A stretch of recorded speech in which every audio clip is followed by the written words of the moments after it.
দেখো যুবক, এখানে সংসদ ভবনের পাশ দিয়ে হাঁটলে দেখা যাবে যে একজন যুবক একজন যুবতীর উরু রানের উপরে মাথা দিয়ে শুয়ে আছে। সকাল 10টায় যদি মাথা দিয়ে শয়, বিকেল 5টা পর্যন্ত যদি মাথা দিয়ে শুয়ে থাকে, কেউ কিছু বলে না।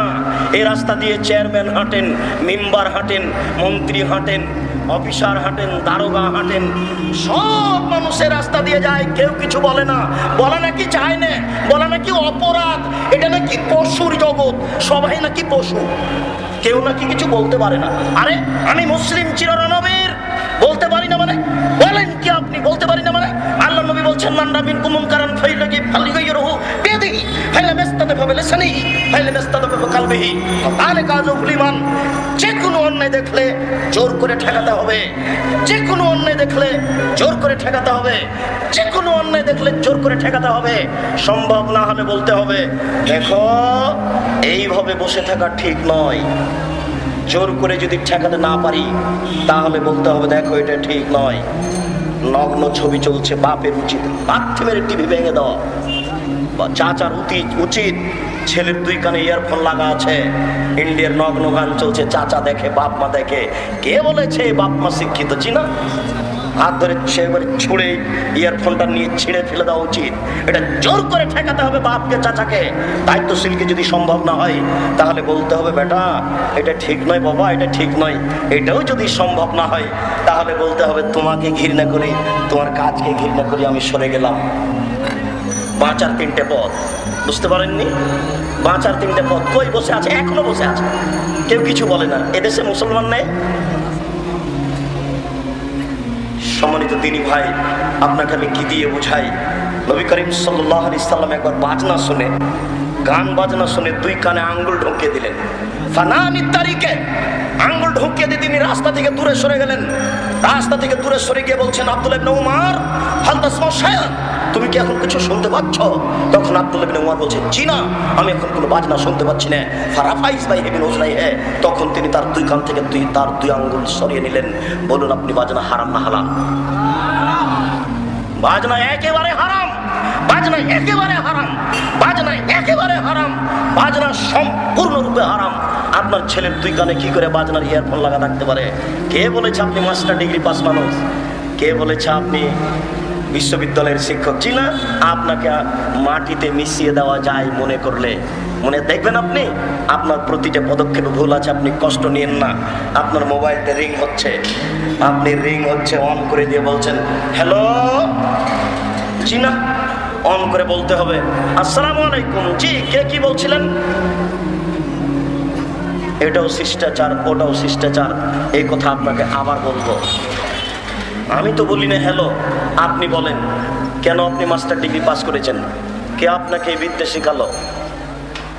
1 গ্লাস পানি আপনাকে দিল, আমাকে 1 গ্লাস পানি দিল, আমি পানি নিয়ে বললাম জাযাকাল্লাহ খায়ের, আপনি পানি হাতে নিয়ে বলছেন থ্যাংক ইউ। এটাও শিষ্টাচার, ওটাও শিষ্টাচার। আপনাকে একটা ছেলেকে কি বলতে হবে এটা জানা নাই আপনার। শুনুন,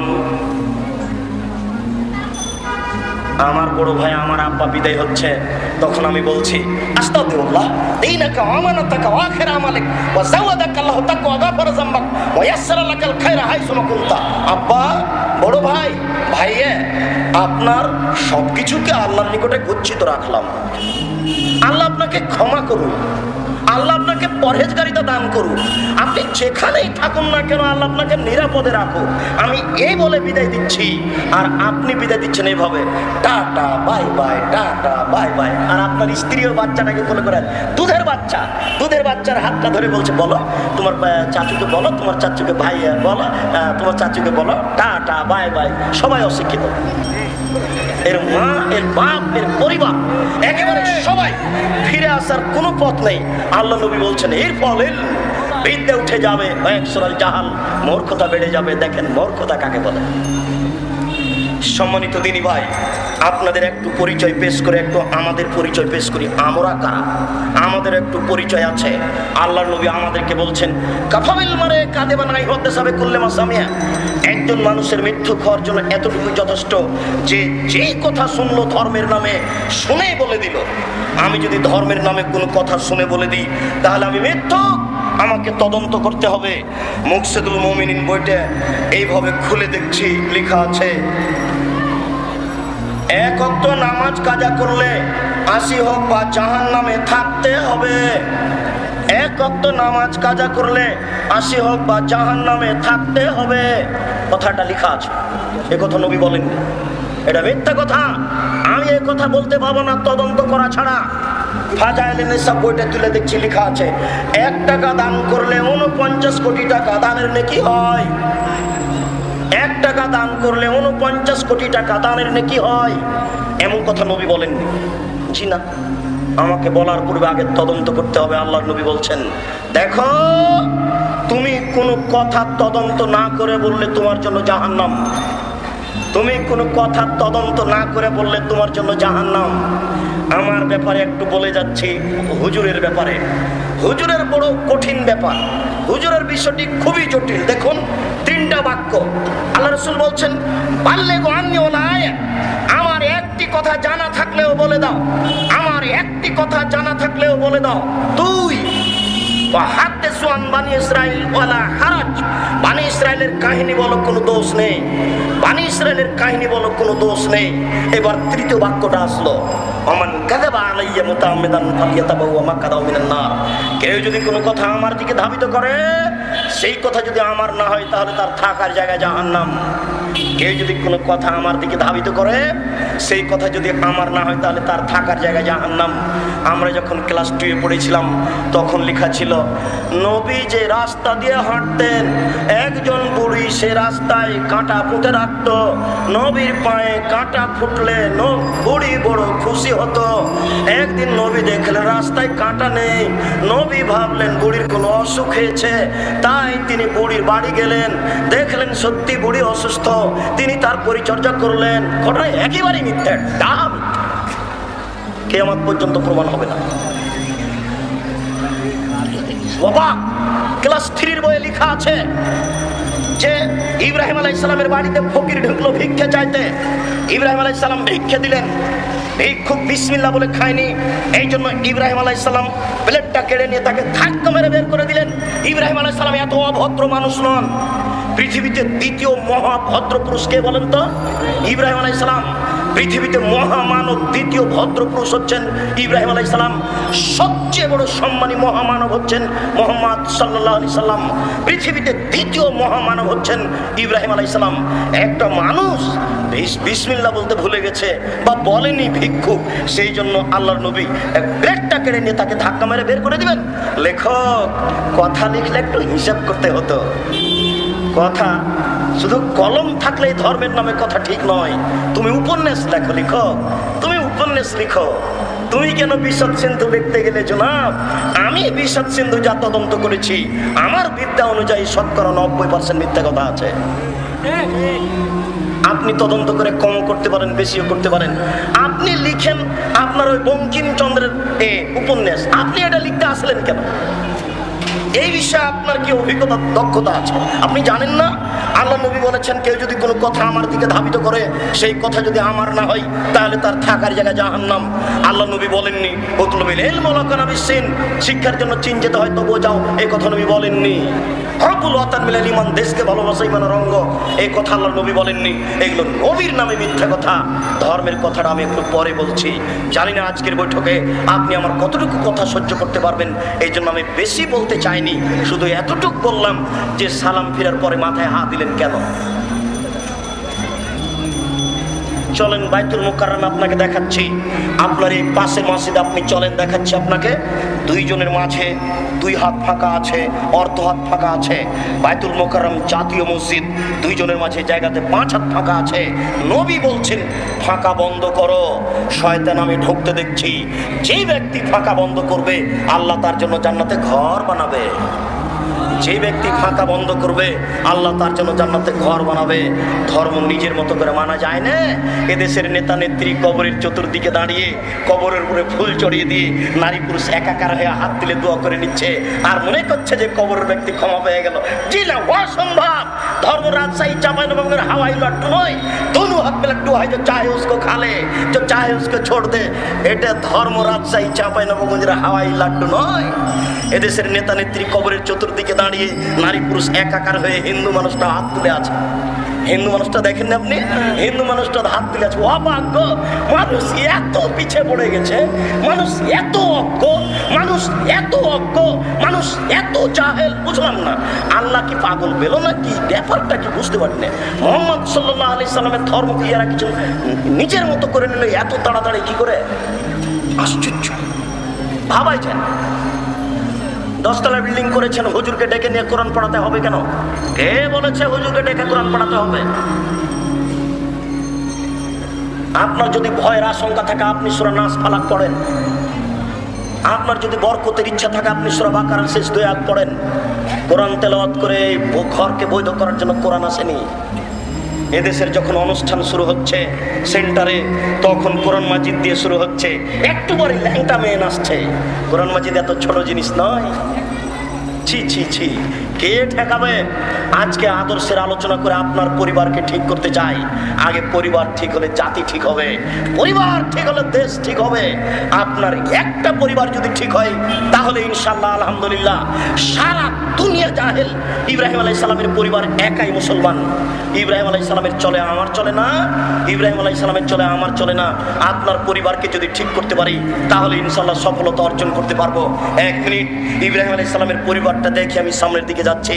আপনি দেখুন ইব্রাহিম আলাইহিস সালামের পরিবার একটাই পরিবার মুসলমান, বাকি এই পৃথিবীতে আর কোনো পরিবার মুসলমান নেই। দাখালা ইব্রাহিম কারিয়াতান, ইব্রাহিম আলাইহিস সালাম একটা গ্রামে প্রবেশ করলেন। সেই গ্রামে ছিল স্বৈরাচারী শাসক। স্বৈরাচারী শাসককে বলা হলো ইব্রাহিমের সাথে একজন মেয়ে রয়েছে, সে অতীব সুন্দরী। সৌদি আরবের বুকে, আরব ভূখণ্ডে যত নারী আছে তার মধ্যে সবচেয়ে সুন্দরী এই ইব্রাহিম আলাইহিস সালামের সাথে যে নারী আছে যার নাম সারা। একজন লোক স্বৈরাচারী শাসক পাঠালো ইব্রাহিম আলাইহিস সালামের কাছে। বলা হলো মানে হে আল্লাতি মা ইব্রাহিম, আপনার সাথে যে মহিলা রয়েছে সে কে? তখন ইব্রাহিম আলাইহিস সালাম বলছেন হুয়া হে উখতি, সে আমার বোন। এই কথা বলার পরে ইব্রাহিম আলাইহিস সালাম তার স্ত্রীর কাছে ফিরে যাচ্ছেন। তার স্ত্রীর কাছে ফিরে গিয়ে বলছেন সারা শোনো, লা তুকাদ্দিবি বিহাদিসি, তুমি যেন আমাকে মিথ্যুক প্রমাণ করো না। আন্নি কাদ আখবারতুম নাকি উখতি, আমি কিন্তু তাদের বলে দিয়েছি তুমি আমার বোন। এই দেশে স্বামী স্ত্রী পার হতে পারে না। আমি যদি বলি যে এটা আমার স্ত্রী তাহলে আমাদেরকে আটকে দিবে, এই জন্য আমি কিন্তু মিথ্যা কথা বলেছি। আমি বলেছি সেটা আমার বোন। তুমি যদি এখন বলো এটা আমার স্বামী তাহলে আমরা বন্দী হয়ে যাব। তুমি বলিও যে এটা আমার ভাই, আমরা ভাই বোন হয়ে পার হয়ে যাব। এর পরের বাক্যটা আপনি শোনেন, এই বাক্যটা আপনাকে বলতে চাচ্ছি। এরপরে তিনি বলছেন সারা মনে রেখো, আমি আর তুমি ছাড়া এই মাটির উপরে কোনো মুসলমান নেই। লাইসা আহাদুন মুসলিম আলা ওয়াজহিল আরজ, আমি আর তুমি ছাড়া এই মাটির উপরে আর কোনো মুসলিম পরিবার নেই। আপনি অত হতাশা হচ্ছেন কেন যে পর্দাটা সরালে দেখতে পাবো হাজার হাজার উলঙ্গ মেয়ে হাঁটছে, তাহলে আমার ইমান কিভাবে টিকবে? আপনি অত নিরাশা হচ্ছেন কেন? সারা পৃথিবী উল্টে আছে, ইব্রাহিম আলাইহিস সালাম একাই ঠিক চলে, আমার চলবে না? অবশ্যই চলবে। কাল থেকে আমার মেয়ে এই রাস্তা দিয়ে হাঁটবে হাত মোজা দিয়ে, পা মোজা দিয়ে, উন্নত মানের পোশাক পরে, চশমা চোখে লাগিয়ে কলেজে যাবে। সম্ভ্রান্ত পরিবারের মেয়ে যাবে, এই মেয়েটা নগ্ন, সেজন্য আমার মেয়েকে নগ্ন হতে হবে। কে বলেছে? আমার পরিবারের জন্য আমি জিম্মেদার, আমি দায়ী। ওর জন্য সে জবাব দিবে, আমাকে দিতে হবে না। কবর কি জিনিস মরলে বোঝা যাবে, কিয়ামত কি জিনিস মরলে বোঝা যাবে, জাহান্নাম কি জিনিস মরলে বোঝা যাবে। অতএব তার বিষয়টি আমার নয়, আমার বিষয়টি আমার। আপনার পরিবারকে সংশোধন করতে চাই। সম্মানিত দিনী ভাই, বলছিলাম হুজুরকে তদন্ত করে কথা বলতে হবে, নইলে হুজুরের জাহান্নাম। কথার প্রারম্ভে আর একটি জটিল কথা বলি এখানে, সেটা হচ্ছে এই একজন মানুষ চুরি করলে জাহান্নামে যাবে এ কথা নবী বলেননি। চুরি করা মহাপাপ, চুরি করলে হাত কেটে নিতে হয়। একজন মানুষ সুদ খেলে জাহান্নামে যাবে এ কথা নবী বলেননি। সুদ মহাপাপ, সুদ এত বড় পাপ, সুদ এত বড় পাপ, সুদ এত জঘন্য পাপ, সুদ এত ঘৃণিত পাপ। সুদের সাথে আল্লাহর নবী যে ভাষা ব্যবহার করেছেন সেই ভাষাগুলি পৃথিবীর কোনো পাপের সাথে ব্যবহার করেননি। শুনতেই কেমন কেমন লাগে। আল্লাহ রাসূল বলছেন মায়াকুলু দিরহাম রিবা ওয়া হুয়া ইয়ালাম আসাদু মিন সিত্তাতি ওয়া সালাসিনা জিনিয়া। কেউ যদি জেনে শুনে 1 টাকা সুদ খায় 36 বার জেনা করে যত পাপ হবে, 1 টাকা সুদ খেলে তার চেয়ে বেশি পাপ হবে। দেখেন তো ভাষাটা কেমন, শুনতে কেমন লাগে। আল্লাহ রাসূল বলছেন আর রিবা সাবুনা জুজান আইসার হায়ান করে মাহু। সুদের পাপের 70টি ভাগ রয়েছে। ছোট ভাগ হলো মার সাথে জেনা করলে যেমন পাপ হয়, সুদের পাপের 70টি ভাগ রয়েছে। ছোট ভাগ হলো মার সাথে জেনা করলে যেমন পাপ হয়। আল্লাহ রাসূল বলছেন যে সুদ খাবে তাকে রক্তের নদীতে ফেলে দিয়ে 5 থেকে পাথর মেরে তার মুখকে ভেঙে চৌচির করা হবে। যে সুদ খাবে তাকে রক্তের নদীতে ফেলে দিয়ে 5 থেকে পাথর মেরে তার মুখকে ভেঙে চৌচির করা হবে। সুদ খাওয়া নেহায়াত অন্যায়। আপনি আজকে বলুন, তবে আপনার পাপ ক্ষমা হওয়া সহজ, আপনার পাপ ক্ষমা হওয়া সহজ, আপনার পাপ ক্ষমা হওয়া সহজ। এদেশের এমপি মন্ত্রী চেয়ারম্যান মেম্বারের গ্রাম্য দায়িত্বশীলের পাপ ক্ষমা হওয়া সহজ নয়। আপনি যদি আজকে বক্তব্যের পরে বলেন, এখনই সুন্দর করে ওযু করে 2 রাকাত সালাত আদায় করে যদি বলেন আল্লাহ আমার ভুল হয়েছে, কোটি কোটি টাকা সুদ খেয়ে 20টা বাড়ি করেছি, আমার ভুল হয়েছে, আজ থেকে আমি আর সুদ ভক্ষণ করবো না, তুমি আমাকে ক্ষমা করো, এই কথাটা বলেই যদি আপনি মারা যান ইনশাআল্লাহ আপনি জান্নাত পাবেন। কেন? এই পাপটি আল্লাহর সাথে জড়িত। যে কথাটা এখনো বলতে যাচ্ছি সেটা আসেনি, আমি সেই কথাটা বলার পূর্বেই আর একটা জটিল কথা এসে ঢুকে গেছে, সেই জন্য সেই কথাটা আগে বলছি। সুদের পাপটা এত বড় হলেও এর ক্ষমা সহজ। কেন? এই পাপের সম্পর্ক কার সাথে? আল্লাহর সাথে। এবার বলছি চেয়ারম্যান সাহেব আপনাকে, ও এমপি মন্ত্রী সাহেব আপনাকে বলছি, ও প্রিন্সিপাল সাহেব, ভাইস চ্যান্সেলর সাহেব, হেড মুদারিস সাহেব, গ্রাম্য সর্দার সাহেব আপনাকে বলছি, আপনার যদি 1টা টাকা আত্মসাৎ থাকে, আপনি যদি 1টা টিন চুরি করে থাকেন, 1টা টিন, আপনি যদি 1টা টিন আত্মসাৎ করে থাকেন, বাকি জীবন যদি আপনি কাবা ঘরের গিলাফ ধরে কাঁদেন, আপনার এই পাপ ক্ষমা হবে না। আপনি মরা পর্যন্ত যদি এই পাপের জন্য ক্ষমা চান, আপনার এই পাপ ক্ষমা হবে না। শুনুন, এই পাপ যদি ক্ষমা হয়ে যায় আল্লাহ হবেন অত্যাচারী। এই পাপ যদি ক্ষমা হয়ে যায় আল্লাহ হবেন অত্যাচারী। এই পাপ যদি ক্ষমা হয়ে যায় আল্লাহ হবেন অত্যাচারী। আল্লাহ বলছেন ইন্নী হারামতু যুলমা আলাইয়া, আমি আমার উপর অত্যাচারকে হারাম করেছি। আমি আল্লাহ অত্যাচার করব না, আমি আল্লাহ অত্যাচার করব না, আমি আল্লাহ অত্যাচার করব না। মন্ত্রী সাহেব, টাকা আপনার নয়, এটা আমার জনগণের টাকা। জনগণকে টাকা ফেরত দেওয়া পূর্ব পর্যন্ত এই পাপ ক্ষমা হবে না। এটা খুবই কঠিন। এক কথার মধ্যে আর এক কথা এসে ঢুকেছে, এই জন্য আপনাকে কথাটা সতর্ক করে জানিয়ে দিলাম। দায়িত্ব খুব কঠিন জিনিস। আল্লাহ নবী বলছেন কাউকে যদি 2 জনের দায়িত্বশীল করা হয় তাহলে তাকে ছুরি দিয়ে ছুরিবিহীন জবে করা হলো। কাউকে যদি 2 জনের দায়িত্ব দেওয়া হয় তাহলে তাকে ছুরিবিহীন জবে করা হলো। কাউকে যদি 2 জনের দায়িত্ব দেওয়া হয় তাহলে তাকে ছুরিবিহীন জবে করা হলো। কথাটা বুঝতে পারলাম না। তাকে ছুরিবিহীন জবে করা হলো মানে দায়িত্ব এত কঠিন, দায়িত্ব এত কঠিন। আপনি যদি ঠিকভাবে করেন ইহকাল হারাবে, যদি বেঠিকভাবে করেন পরকাল হারাবে। দায়িত্বের কোনটাই টিকে না। এই জন্য দায়িত্ব 2 জনের যদি দেওয়া হয় তাহলে তাকে ছুরিবিহীন জবে করা হলো। এখন আমি বুঝাতে পারিনি। মনে হয় আমরা মনে করছি শিক্ষিত মানুষ সবাই আছে, কথা সহজেই বুঝেছি, বুঝতে পারিনি কথা।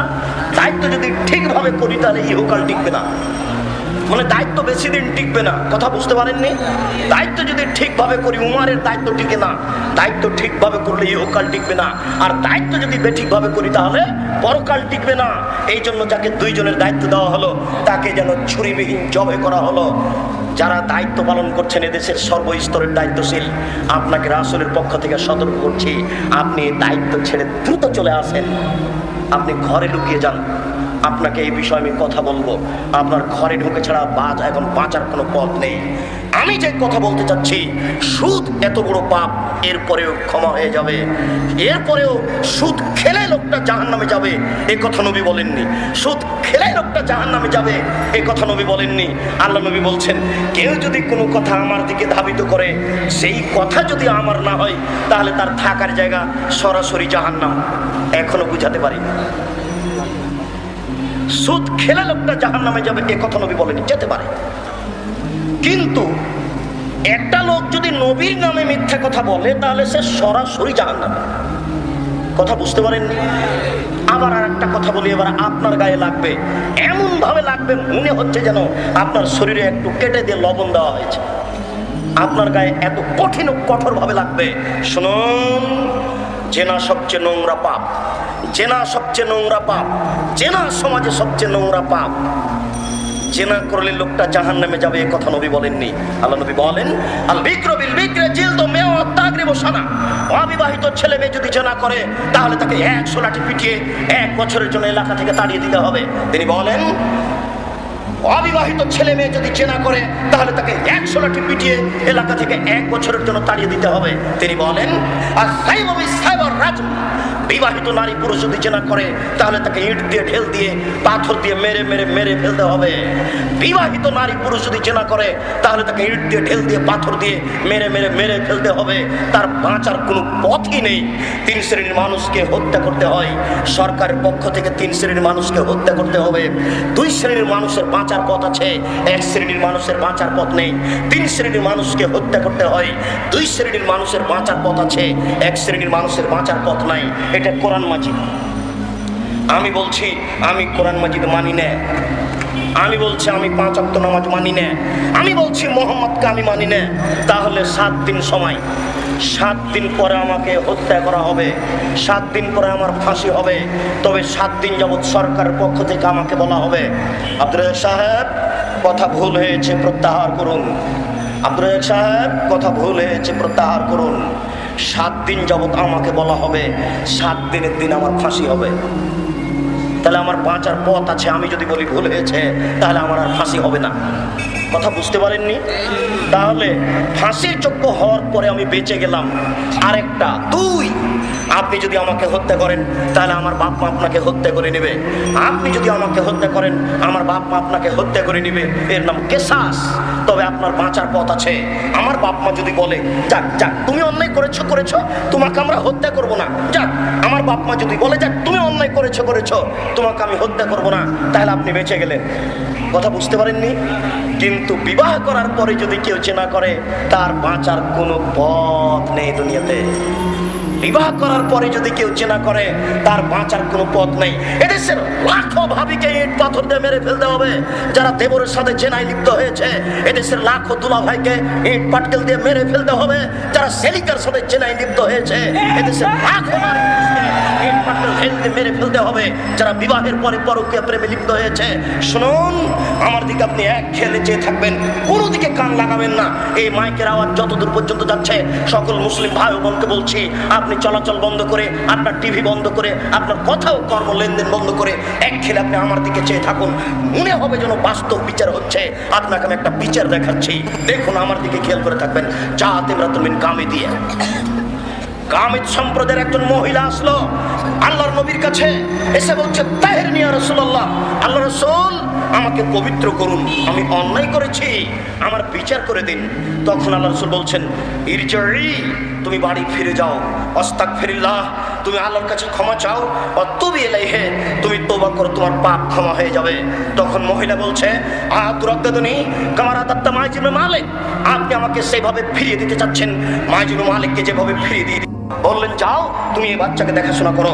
এরপরে তিনি বলছেন, সঙ্গী সাথী ইজাবু বিহা, তোমরা একে মাঠে নিয়ে যাও, মাঠে নিয়ে গিয়ে গর্ত খুঁড়ে তার বুক পর্যন্ত মাটিতে পুঁতে দাও, ফাজি মুহা, এরপরে চতুর্দিক থেকে ইট ঢেল পাথর মেরে মেরে তাকে মেরে ফেলো। সাহাবীগণ বলছেন, আমরা মহিলাটিকে মাঠে নিয়ে গেলাম, গর্ত খুঁড়লাম, গর্ত খুঁড়ে বুক পর্যন্ত মাটিতে পুঁতে দিলাম, এরপর চতুর্দিক থেকে ইট ঢেল পাথর মারতে লাগলাম। খালিদ বিন ওয়ালিদ বলছেন, একটা পাথর আমি তার মুখের উপরে মারলাম, ফাতারাজ্জাহাতাম, খালিদ পাথরটা মুখে লেগে মুখ ফেটে রক্ত ছিটে খালিদের গায়ে লাগলো। খালিদ তাকে গালি দিয়ে বলছিলেন, ছি ছি ছি ছি ছি, একজন জেনাকারিনী মহিলার গায়ে রক্ত আমার গায়ে লাগলো, এই বলে তিনি গালি দিলেন। আল্লাহ রাসূল বলছেন, পাগলের খালিদ, খালিদ থামো, তুমি একে গালি দিও না, লেখা দাওয়াত লাও দাওয়াত সাহেব মাকসিন, এই মহিলা এত তোবা করেছে আল্লাহর দরবারে, এত ক্ষমা ভিক্ষা চেয়েছে, এর চেয়ে বড় পাপী যদি এইভাবে ক্ষমা চাই তাহলে তার পাপ ক্ষমা হবে। খালিদ, খালিদ তুমি একে গালি দিও না, এর চেয়েও যদি কোনো বড় পাপী এইভাবে তোবা করে তাহলে তার পাপ ক্ষমা হয়ে যাবে। খালিদ তুমি এই মহিলাকে গালি দিও না। এরপরে তিনি তার জানাজা করলেন, এরপরে তিনি তার কাফন দাফন করলেন। আমি আপনাকে বুঝাতে পারিনি। আল্লাহ রাসূল বলছেন, খালিদ একে গালি দিও না, এর চেয়ে বড় পাপী যদি এইভাবে তোবা করে তাহলে তার পাপ ক্ষমা হবে। মানে খালিদ এই মহিলার পাপ ক্ষমা হয়ে গেছে, খালিদ এই মহিলার পাপ ক্ষমা হয়ে গেছে, তাই তো তিনি জানাজা করলেন, তাই তো তিনি কাফন দাফন করলেন। কই, তিনি তো বললেন না, যাও তোমার পাপ ক্ষমা হয়ে গেছে, তোমার বিচার হবে না, এই কথা তো তিনি বললেন না। আমি মনে হয় বুঝাতে পারছি না। আপনাকে বুখারী মুসলিমের হাদিস পেশ করে, মুসলিম শরীফের হাদিস পেশ করে বোঝাতে চাচ্ছি, বিবাহ করার পরে জেনা করলে তার বাঁচার কোনো পথ নেই, পৃথিবীতে কোনো পথই নেই বাঁচার।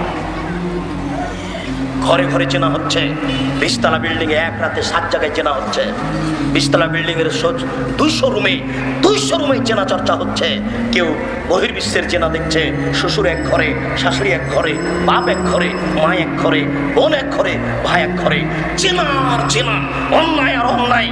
একদিন যদি এই দেশের মাটিতে একটা বিচার হয়, তাহলে হাজার হাজার মাইল এলাকায় এই পাপ বন্ধ হয়ে যাবে, তাকে মেরেই ফেলতে হবে। আপনাকে আশ্বস্ত করার জন্য এতটুকু বলতে চাই, হে আমার দিনী ভাই, আপনি ভয় পাচ্ছেন, আপনার ভিতরে এরকম অনেকদিন ঘটে গেছে, আপনি ভয় পাচ্ছেন, ভয় আপনি পান, এটাই আপনার ঠিক। তবে আপনাকে আমি আশ্বস্ত করতে চাই এইভাবে যে আজকে আপনি অজু করে রাতে 2 রাকাত সালাত আদায় করে আল্লাহর কাছে ক্ষমা ভিক্ষা চান, আল্লাহ আমার ভুল হয়ে গেছে, আমি আজ থেকে আর এই পাপে জড়িত হব না। আপনি মোবাইলে সব নাম্বারগুলো মিটিয়ে নেন। চেনা এমন একটা জিনিস, একবার যদি আপনি ঢুকে যান তাহলে আপনি তার থেকে আর ফিরে আসতে পারবেন না। এই মেয়ে সেই মেয়ে, এই মেয়ে সেই মেয়ে, হাজারো মেয়ের সাথে আপনার চেনার সম্পর্ক হয়ে যাবে। খুব কঠিন ও জটিল জিনিস, হাজার হাজার শয়তান আপনার পিছনে লেগে আছে, যখন তখন আপনাকে মোবাইলে কথা বলার জন্য বাধ্য করছে। আপনি এক থেকে কঠোর হয়ে যান, আল্লাহ তোমার দরবারে দয়া ভিক্ষে চায়। রব্বিক ফির ওয়ারহাম ওয়া আনতা খায়রুর রাহিমিন, তুমি বড় দয়াবান, তুমি বড় ক্ষমাবান, তোমার দরবারে দয়া ভিক্ষে চাই, তোমার দরবারে ক্ষমা ভিক্ষা চাই, তুমি আমাকে রক্ষা করো। আজ থেকে আমি এই মেয়ের সাথে কথা বলতে রাজি নই, আমি সব নাম্বার মিটিয়ে দিলাম, তুমি আমাকে মাফ করো। আপনি বলতে থাকেন মরা পর্যন্ত, ইনশাল্লাহ আপনার পাপ ক্ষমা হয়ে যাবে। তবে আপনাকে দেখতে চাচ্ছে আল্লাহ যে আপনি সত্যি ক্ষমা চাচ্ছেন কিনা। আপনাকে আশ্বস্ত করে গেলাম, মধ্যে থেকে যে কথাটা বলেছি সেই কথাটা হচ্ছে যে এই লোকটা এত বড় পাপ করেও জাহান্নামে যাবে কথা নয়, যেতে পারে, কিন্তু আমি হুজুর ধর্মের নামে যদি মিথ্যে কথা বলি তাহলে সরাসরি জাহান্নাম। আর আপনি এই যে টাকনুর নিচে প্যান্টটা রেখেছেন, আল্লাহ রাসূল বলছেন যে ব্যক্তি টাকনুর নিচে পায়জামা প্যান্ট লুঙ্গি রাখবে সে সরাসরি জাহান্নামী। একটা লোক চুরি করলে জাহান্নামে যাবে এ কথা নবী বলেন, একটা লোক জেনা করলে জাহান্নামে যাবে এ কথা নবী বলেননি, যেতে পারে। একজন লোক নামাজ না পড়লে জাহান্নামে যাবে এ কথা নবী বলেননি, যেতে পারে। তবে আল্লাহ রাসূল বলছেন কেউ যদি টাকনুর নিচে পায়জামা প্যান্ট লুঙ্গি পরে তাহলে সে সরাসরি জাহান্নামী। তিনি বলছেন কেউ যদি আমার নামে মিথ্যে কথা বলে তাহলে সে সরাসরি জাহান্নামী।